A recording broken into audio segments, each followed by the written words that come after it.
tudo bem? Bioeletricidade, é isso mesmo. Desde semana passada, estamos nos dedicando a entender um pouco o que é a bioeletricidade. Na realidade, nós estamos estudando a eletricidade primeiro, a base, para que a gente possa compreender a bioeletricidade de forma efetiva, certo? Na aula passada, a gente fez uma breve introdução do nosso conteúdo e hoje nós vamos dar sequência, tá? O estudo da eletricidade, ele é sempre dividido em dois. Nós temos a parte estática, que é o estudo das cargas elétricas em si, e depois a parte dinâmica, que é o estudo dessas cargas elétricas em movimento. Hoje nós vamos finalizar a parte da estática, que é o estudo da carga elétrica, da carga elétrica em repouso, e ela vai nos ajudar no futuro a compreender o que está acontecendo com essas cargas elétricas, que agora a gente já sabe que são íons, dentro do nosso corpo. Boa aula a todos! Então, na aula de hoje, nós vamos tratar sobre dois tópicos importantes do estudo da eletrostática, que é o estudo das cargas em repouso. Os tópicos serão potencial elétrico e capacitores. Pessoal, vocês lembram, possivelmente vocês lembram dessa imagem, né, da aula passada, onde a gente tinha uma esfera, né, eletrizada com uma determinada carga, e as pessoas, quando colocavam a mão próximo, né, em contato com essa esfera, havia uma separação de cargas nela, né? E as cargas de sinais opostos, elas seriam repelidas e se afastavam. Por isso que o cabelo das pessoas está arrepiado, né? Porque são leves e é onde estão contidas as cargas de sinais opostos. A gente sabe que isso acontece graças a uma força elétrica, né? Que vai existir, graças a um campo elétrico, na realidade, que vai existir. E o cabelo se afasta por causa de uma força elétrica de repulsão, tá? Então, assim, gente, quando age uma força elétrica, né, fisicamente, a gente também pode associar uma energia potencial elétrica a esse sistema. E essa energia potencial elétrica, por unidade de carga num determinado ponto do espaço, é chamado de potencial elétrico, que é o que a gente vai estudar, começar a estudar na aula de hoje. Em outras palavras, a gente pode dizer, tá, que o potencial elétrico ele é definido como a partir do trabalho necessário para uma carga sair de um determinado ponto, certo? Desde o infinito até um determinado ponto, que eu vou chamar de ponto P, certo? Aqui, como as cargas têm o mesmo sinal, para fazer semelhante ao que a gente tinha feito antes, vai existir uma força de repulsão do sistema. Para a gente entender melhor o que está acontecendo, quero que vocês observem essa imagem, tá? Essa é a imagem real de uma mulher que ela está numa plataforma, tá? Na Sequoia National Park, quando uma grande nuvem de tempestade passou no céu, passou em cima dela, tá? E muitos elétrons de condução do corpo da mulher, eles foram repelidos para a Terra pela base da nuvem e negativamente carregados. Vejam os sinais negativos da nuvem, tá? A nuvem não aparece nessa imagem, essa é uma imagem de um livro, né, de um livro de física bem famoso, mas vamos imaginar que esses negativos aqui seriam a nuvem carregada negativamente. Aí o que vai acontecer? A nuvem está carregada negativamente, vai haver uma repulsão, né? As cargas de mesmo sinal vão se afastar, e agora as cargas de sinais contrários, elas vão se aproximar, porque aqui vai haver uma atração, né? E os cabelos dela, que são mais leves, eles vão acabar se aproximando, né? Querendo se aproximar dessa nuvem, e são leves e vão acabar se arrepiando. Nota-se que nesse caso o cabelo tem que estar seco, tá? E acho que cabe a gente dizer aqui também que a mulher ela não foi atingida por um relâmpago, mas ela estava correndo um sério risco, pois o campo elétrico estava a ponto de causar uma ruptura elétrica no ar à sua volta, e essa ruptura ela teria ocorrido ao longo de uma trajetória ascendente e uma descarga poderia ter acontecido. É como se fosse um raio, né? E esse raio cairia, a grosso modo, vamos dizer assim, entre aspas, né? Ali nela. Então ela sofreria um risco, por isso que a gente não pode estar exposto num temporal a céu aberto. Algo parecido com o que ocorreu com essa mulher, ela acontece durante os temporais nas grandes cidades, como eu já comentei, né, e vai gerar os raios. Por isso que nas cidades grandes, tais como esse que a gente está vendo aí na nossa imagem, esses prédios bem altos, né, eles vão ter para-raios para, digamos, direcionar a formação desses raios. Não sei se vocês já viram algum raio caindo, é uma coisa bem assustadora, assim. Um dia, há uns anos atrás, quando eu estava dando aula, numa época de prova, eu distribuí a prova para a turma, foi muito engraçado, assim, eu distribuí a prova, era uma turma de segundo ano do ensino médio, eu distribuí a prova e o para-raio ficava exatamente em cima da nossa sala, nesse cantinho, tipo assim, eu tô aqui sentada e era mais ou menos aqui. E de uma hora para outra faltou luz e a gente viu um clarão enorme, era o raio caindo no para-raio que ficava em cima da nossa sala. E foi assustador, porque a gente viu a bola de neve, a gente viu de raio, né? A gente viu essa carga, essa descarga elétrica ocorrendo. Pela primeira vez, uma falta de luz, era noite, os alunos não ficaram felizes, apesar de estarem com uma prova, porque eles ficaram com medo daquele barulho todo, né? Então, só depois que eles se ligaram que havia faltado luz, que eles não teriam prova e que estavam liberados, né? Mas foi uma coisa assim forte, foi chocante. A descarga elétrica ocorrendo é uma coisa inacreditável, pessoal. Então, semelhante ao que tinha ocorrido antes, né? O campo elétrico ao redor da nuvem carregada, nesse caso, né, a nuvem está carregada negativamente, ela vai provocar uma separação de carga nos corpos próximos a ela, e as cargas de sinais contrários, nesse caso, as cargas positivas, elas serão atraídas em direção à nuvem, e o raio é o momento em que ocorre esse movimento dessas cargas. Fisicamente falando, devido à intensidade do campo elétrico, né, do valor que ele assume, porque ele é muito alto, as cargas positivas do solo, mais próximas do fio condutor, elas, ó, vocês podem ver aqui nessa imagem, né, elas saltam em direção à nuvem, ó, as que estão no solo, elas acabam saltando em direção à nuvem, né, e elas vão provocar essa descarga elétrica. Quando as duas nuvens se encontram e tudo vai se iluminar, isso também vai acabar gerando trovão, mas isso é outra história. Ou você deve estar se perguntando, né? Como as cargas elétricas conseguem mover-se de um ponto de referência a outro ponto contra este campo elétrico, né? Talvez se a gente estivesse no ensino médio, eu ia dizer para vocês, simplesmente porque é assim.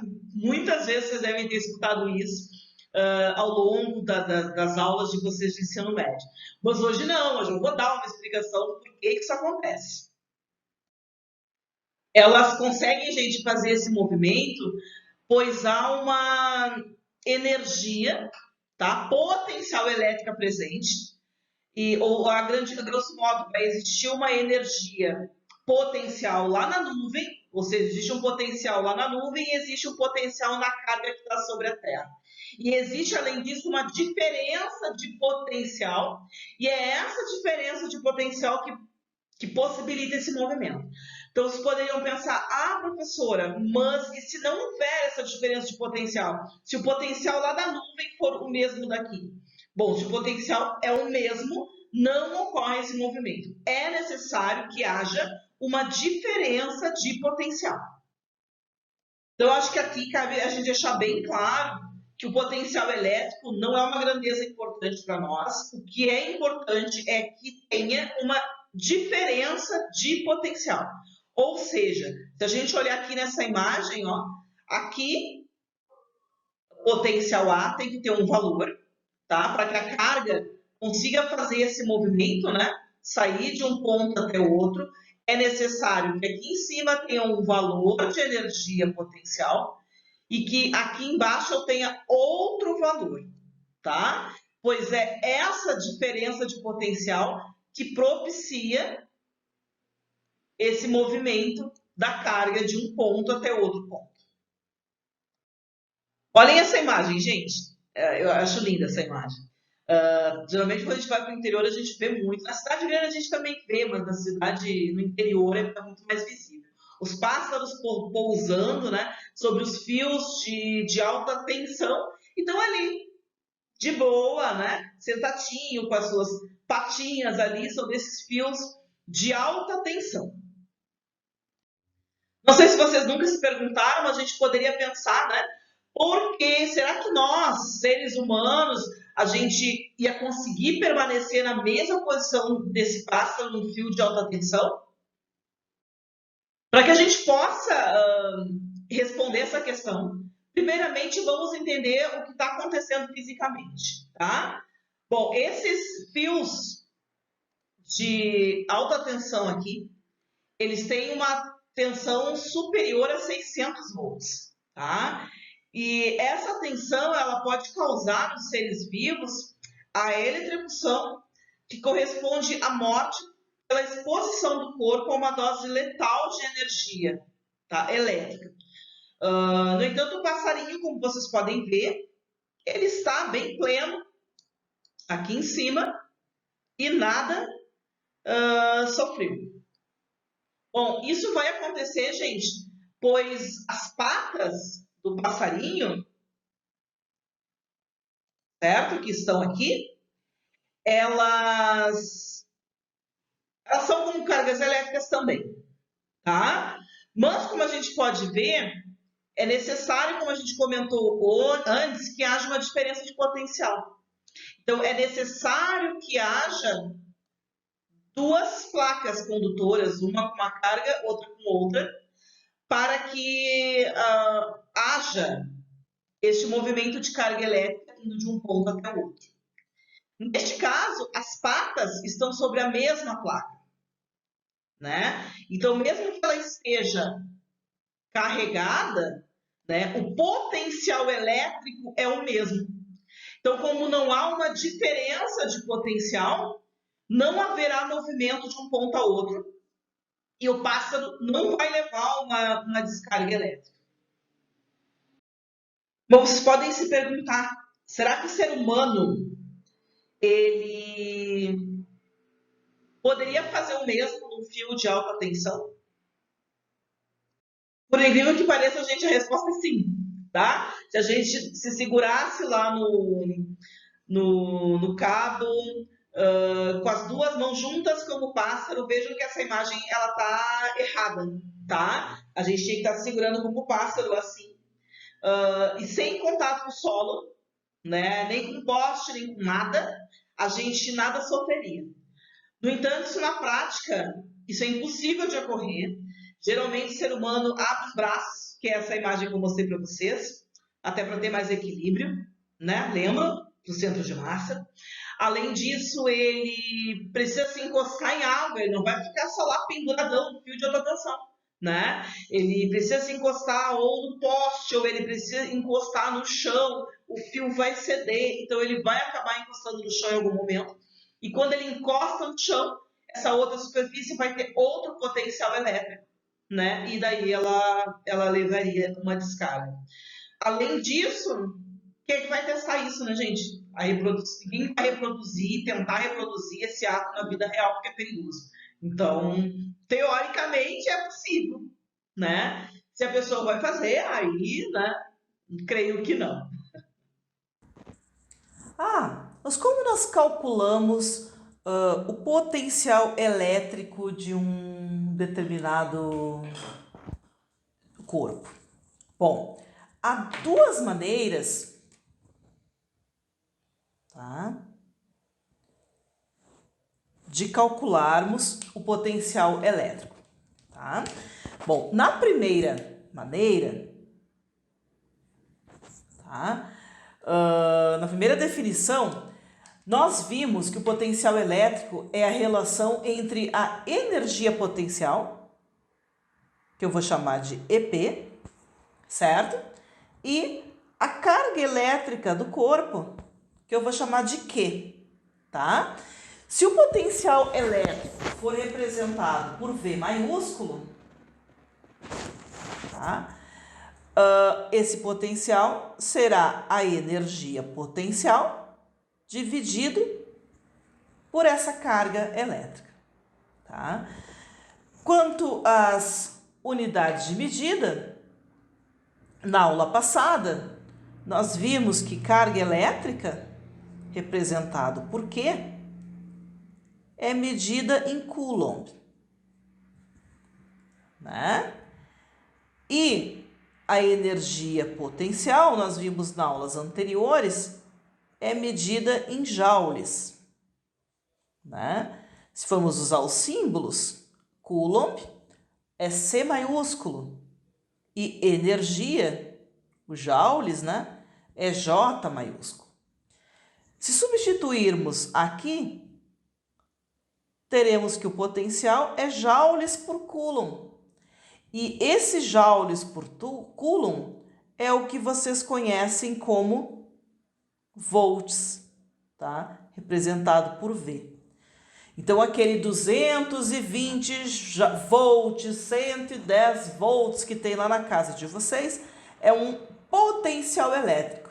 É uma energia por unidade de carga que é acumulada, né, lá na casa de vocês e que fornece a energia elétrica de nossas residências, tá?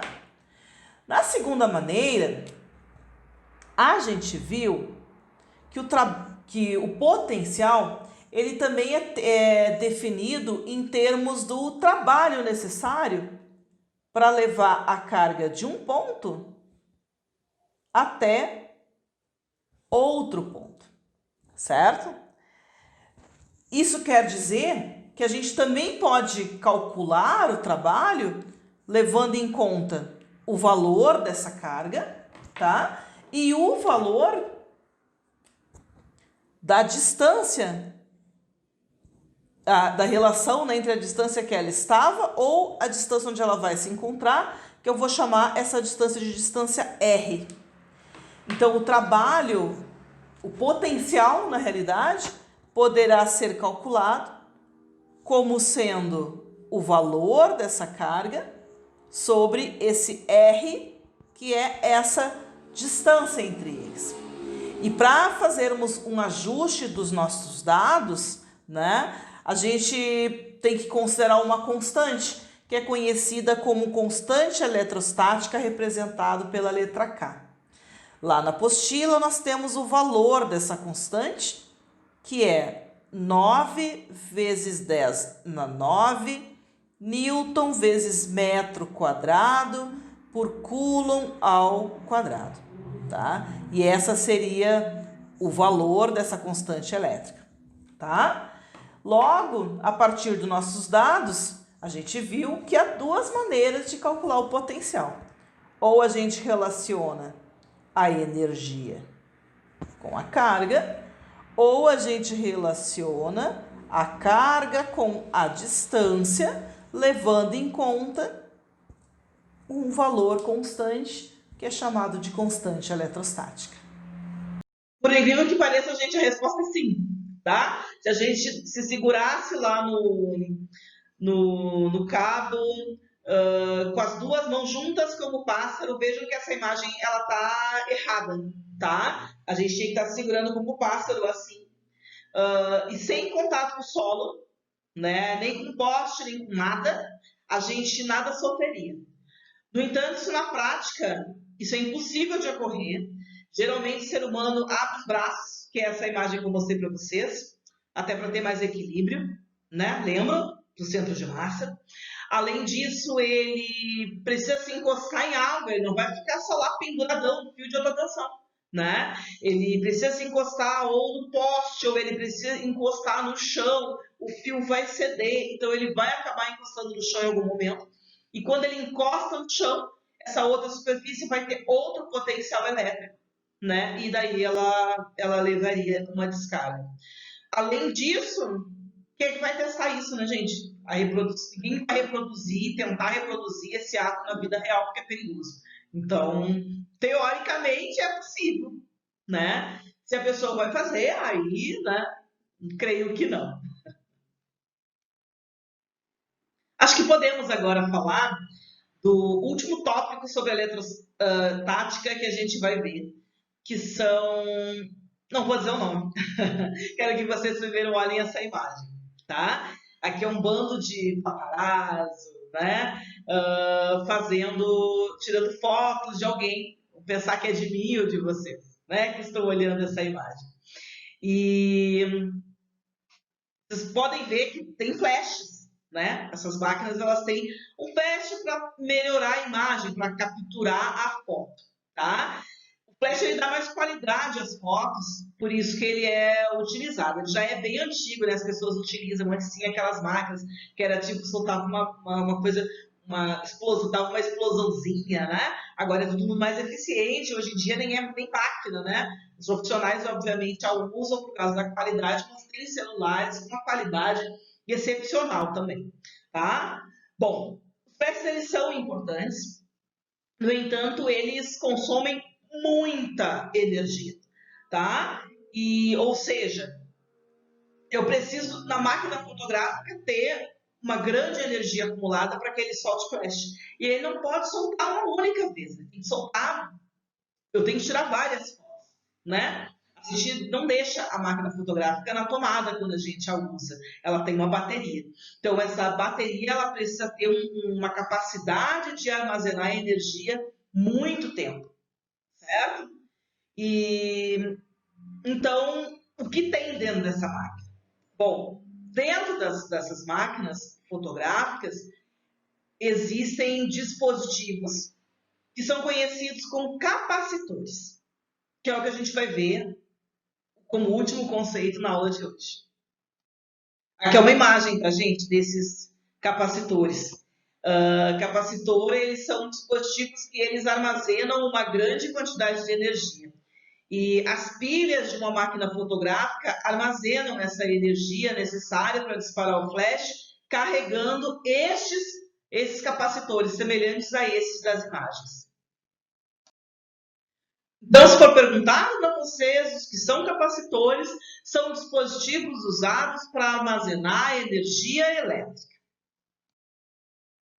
Os capacitores eles são usados numa grande quantidade de materiais, não é só na máquina fotográfica não, tá, gente? Então, a gente pode usar os capacitores também nos dispositivos eletrônicos, né? Se a gente abrir um computador, acho que isso não é tão comum, alguns hoje em dia até são lacrados, mas naqueles mais antigos, nos quadradões, a gente abria, a gente via essas plaquinhas verdes com essas pecinhas, então são os capacitores que vão existir lá dentro, e eles vão existir de várias formas, de vários tipos.